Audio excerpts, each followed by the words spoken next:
자, 그러면 제가 뭘 비판하냐면 네. 중수청법에 대해서 먼저 하나 비판을 하면요. 거기 중수청의 이의신청이 30조가 있습니다. 그리고 공수처법을 만드셨는데 공소청법에는 공소청하고 지역 공소청을 만들어가지고 2단계로 만들겠다는 거예요. 네. 중수청의 이의신청권이라는 게 있습니다. 30조에. 근데 거기에 뭐라고 써 있냐면 지역 중수청에다가 이의신청을 할 수 있고 기각이 되면 수사심의위원회에다 또 이의신청할 수 있고 또 그것이 기각되면 또 국가수사심의위원회에 이의신청할 수 있다고 되어 있습니다. 도대체 이의신청을 몇 번 할 수 있는 거고 이 수사는 언제 끝나는 걸까요? 두 번째, 항고제도의 본질이 뭡니까? 항고라고 하는 거, 항소와 항고의 차이는 항소는 법원의 판결에 불복하는 것을 우리가 항소라고 하고요. 항고는 결정과 명령에 불복하는 걸 항고라고 합니다.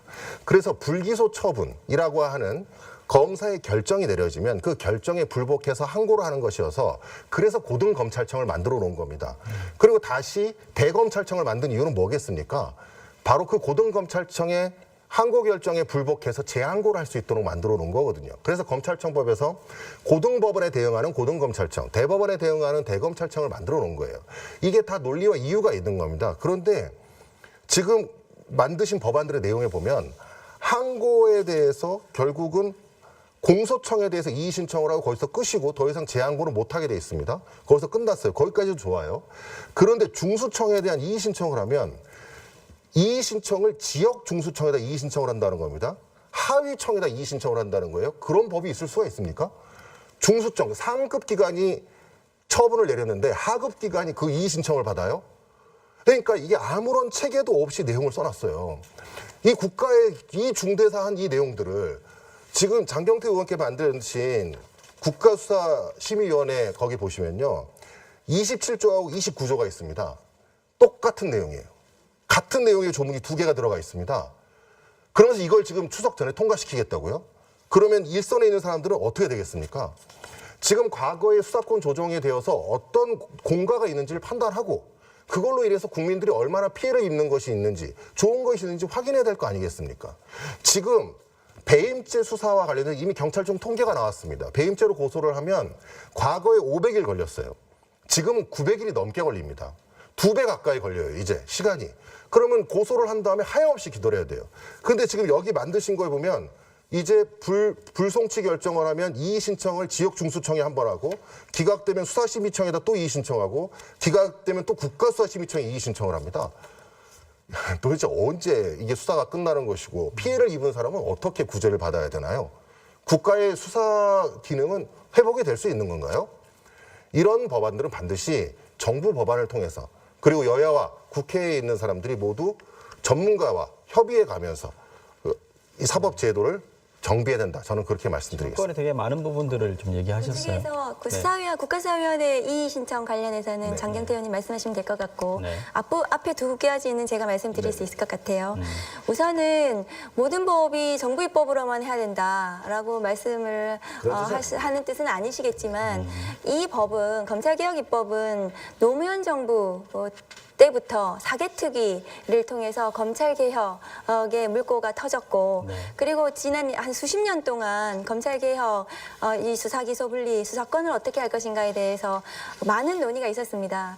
그런 국민적인 열망, 국민적인 논의를 바탕으로 국회에서 만들어졌고 이것이 저희 조국혁신당도 그렇고 민주당도 그렇고 이번 22대 국회에 와서 갑자기 만들어진 법안이 아니고 21대 국회에서도 만들어졌었고 계속해서 논의를 통해서 성안된 정리된 법안이라고는 점을 말씀을 드리고 그리고 이제 법무부라든가 그러니까 정부에서 의견을 내야 된다는 말씀에 저는 적극 동감하고요. 작년에 조국혁신당에서 이 법안을 만들면서 법무부, 경찰청, 기타 이제 정부 여러 그 기관들 담당자들한테 와서 같이 토론회 하자고 요청을 했는데 아무도 안 왔습니다. 아무도. 그리고 지금도 법무부에서 법무부 차관이 법사위 나와서 이 검찰청 폐지와 수사기소 분리에 대해서 어떤 입장인지 제대로 밝히지도 않고 있어요. 그래서 내일 법사위에서 전체 회의에서 법무부 차관하고 다 불러서 이 공청회를 할 예정입니다. 그래서 네. 공청회는 앞으로 계속 이어질 예정이고 국민들께서 왜 우리가 어떤 바람직한 검찰개혁 입법을 가져갈 것인가에 대해서 많은 의견을 언제까지든 주실 수 있다라는 말씀을 드립니다. 그리고 그리고 두 번째 그 항고 제도를 말씀하셨는데 네. 항고 재항고 제도, 고검에 항고하고 대검에 재항고하는 대검에 재항고하는 재항고율 인용률이 얼마나인지 아세요? 그러니까 이 항고에 대해서 잘못 생각하고 계시는 게 검사가 판사와 같다라는 생각을 하시면 안 돼요. 우리나라 검찰 제도가 검사들이 자기들은 행정 공무원입니다. 행정청, 행정부의 일개 공무원일 뿐입니다. 그런데 판사와 같은 지위에 있다고 착각하면서 이 검찰청을 만든 거예요. 그래서 고검을 만들고 대검을 만들어서 그래서 항고하고 재항고하고 마치 법원의 삼심을 하듯이 검찰도 마찬가지로 그렇게 해야 뭔가 이렇게 제대로 된 법 체계인 것처럼 착각하게 만든 것입니다. 검사들이 보수도 그렇게 법관하고 비슷하게 맞추고 행정 공무원일 뿐인데요. 그런 검사들의 특권을 폐지하겠다는 것이 검찰개혁의 가장 기본적인 입장입니다. 그래서 항고 제도에 대해서는 공소청에 누구든지 항고할 수 있습니다. 공소청에서 제대로 심사를 할 거고 또 재정 신청이 제도가 있기 때문에 법원에서 또 심사를 할 수 있습니다.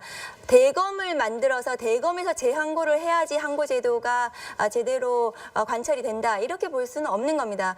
검사는 일개 공무원일 뿐입니다. 법관과 같이 삼심을 거쳐야 되는 것이 아니고요. 검찰청은. 그렇기 때문에 공소청을 두어서 항고로 심사를 하겠다는 것이 검찰개혁 입법의 기본으로 들어간 것입니다. 네, 지금 검찰청이 폐지되기 때문에 이 법안에 따르면 고등검찰청, 고검도 없어지고 지검도 없어지고 지청들 다 없어지고 대신 공소청은 본청이 있고 지방청이 있고 또 지청이 있고 이런 단계로 나누는 지금은 거라서. 4개의 단계고요. 대검, 고검, 어쨌든 지검, 지청 이렇게 되어 있고요. 핵심은 검찰이라는 어떤 권력성을 띈 조직을 없애고 행정 공무원화 한다는 게 가장 큰 검찰 개혁의 핵심이라고 지금도 봅니다. 행정 공무원입니다. 그런데 그 행정 공무원이 가졌던 권한이 너무 컸던 거죠. 네. 그래서 네 단계로 되어 있는 이 조직 구조를 다 3단계로 공소청, 본청과 지방검찰청과 지청과 그다음에 이렇게 3단계로 나누겠다. 공소청을 그렇게 말씀을 드리는 거죠.